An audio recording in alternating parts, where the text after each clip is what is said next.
आप देख रहे हैं केकेडी न्यूज।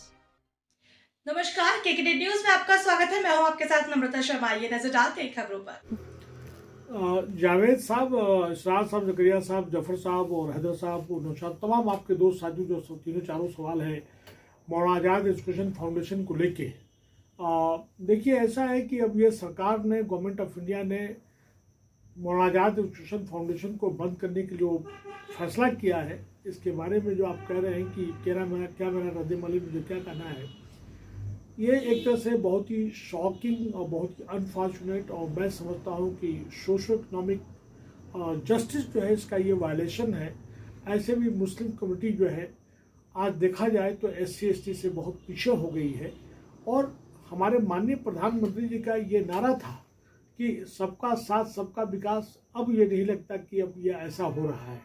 लोगों ने कहा, बल्कि माननीय प्रधानमंत्री जी का ही ये नारा है कि पढ़ेगा इंडिया बढ़ेगा इंडिया, मतलब सब आदमी को, पूरे भारतीय को, सभी को शिक्षित होना चाहिए। और एक विशेष वर्ग अगर देखा जाए जिसकी आबादी 20% है और लगभग 25 से लेकर 30 करोड़ है, अगर ये इतनी आबादी अगर अशिक्षित रह जाएगी तो मैं समझता हूँ कि यहाँ पे इस धरती पे एक तरह से बोझ हो जाएगी। और जो जिस मकसद के लिए 1988 में इसको कायम किया गया था, अभी तक उन मकासद को, जो अगराज मकासद, तो पूरा नहीं हो पाया है। और देखा जाए तो लगातार मुस्लिम समाज जो है किसी न किसी तरह से उपेक्षा का शिकार है। यही सरकार जो कहती आ रही है कि इनके साथ अपीजमेंट, बल्कि मैं समझता हूँ कि मेजॉरिटी जो आबादी है उसका अपीजमेंट हो रहा है, उनका तुष्टीकरण हो रहा है। मुसलमान जो है, जो देखा जाए, या अक़लियत या माइनॉरिटीज़ के लोग तो काफ़ी सफ़र है, हर तरह से डिस्क्रिमिनेशन, डिप्राइवेशन, और उसके साथ साथ सिस्टमेटिक इलिमिनेशन, सप्रेशन, जो दबाने का जो है वो सिलसिला चल रहा है। कहीं न कहीं इनके साथ पे नाइंसाफ़ी हो रही है। यहाँ के जो 2-3 इम्पोर्टेंट जो यहाँ पे स्कीम्स है, खास करके बच्चों के स्कॉलरशिप, जिससे कि पसमादा, खास करके जो गरीब तबका था उनको बहुत फ़ायदा होता था। दूसरा जो ग्रांट इन एड, जिसका कि मकसद था कि तमाम ऐसे अदारे जो हैं उनको जो है इंफ्रास्ट्रक्चर, बिल्डिंग बनाने का, कंप्यूटर सेंटर खोलने का, लाइब्रेरी का, या बुनियादी ऐसी सहूलियत दी जाती थी। और इसमें कम से कम हज़ारों की तादाद में जो है अक़लियत अदारे जो है को फ़ायदा हुआ है। इसी तरह जो स्किल डेवलपमेंट, ख्वाजा गरीब Nawaz skill development training centre जो खुला, उससे बहुत फ़ायदा हुआ है। अब ये बंद हो गया। जो कम्युनिटी ऑलरेडी जो है बहुत काफ़ी पिछड़ी हुई है, लगातार स्लाइड कर रही है। आपको जानकारी होगा, तमाम आप लोग पढ़े लिखे लोग हैं, कि अभी इस साल रिपोर्ट आई है कि 2.5 लाख बच्चे जो है मुस्लिम, वो हायर एजुकेशन में जाने से महरूम हो गए या ड्रॉप आउट हो गए।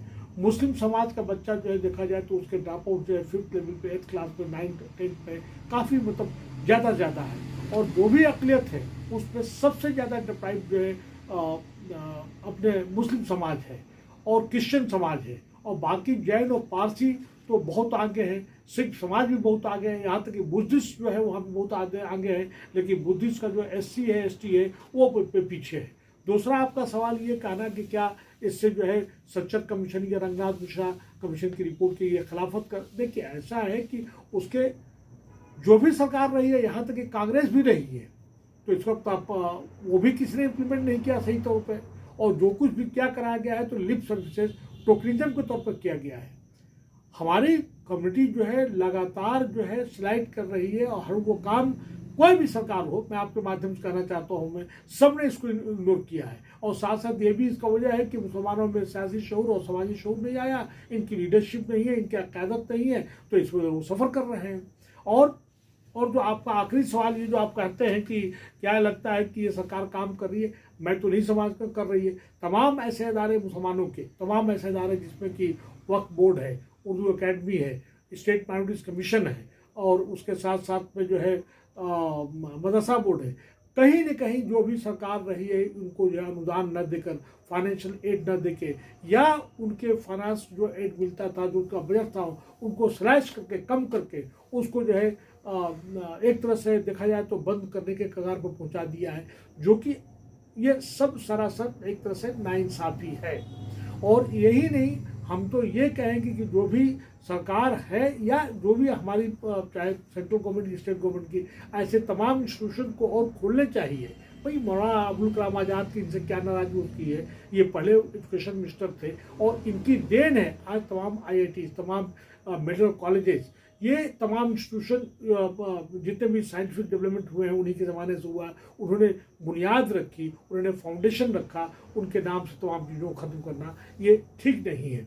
और आखिर में जो मैं बात करना चाहता हूँ कि एक तरफ ये कहा जा रहा है कि इनके लिए अप्लीमेंट के काम होना चाहिए, दूसरी तरफ इनको इस तरह के अदारों को बंद करके कहीं न कहीं सरकार के मन में खोट है। मुझे लगता है कि इसके पीछे एक बहुत बड़ी सोची समझी साजिश है। मैं आखिर में एक बात अपनी बात को ख़त्म करके कहना चाहता हूँ कि कहीं ऐसा तो नहीं एक उस प्राइमरी लाइन पे जो है उनकी नीयत में खोट हो और उसको बंद करके उसको किसी और मकसद से उसको इस्तेमाल किया जाए।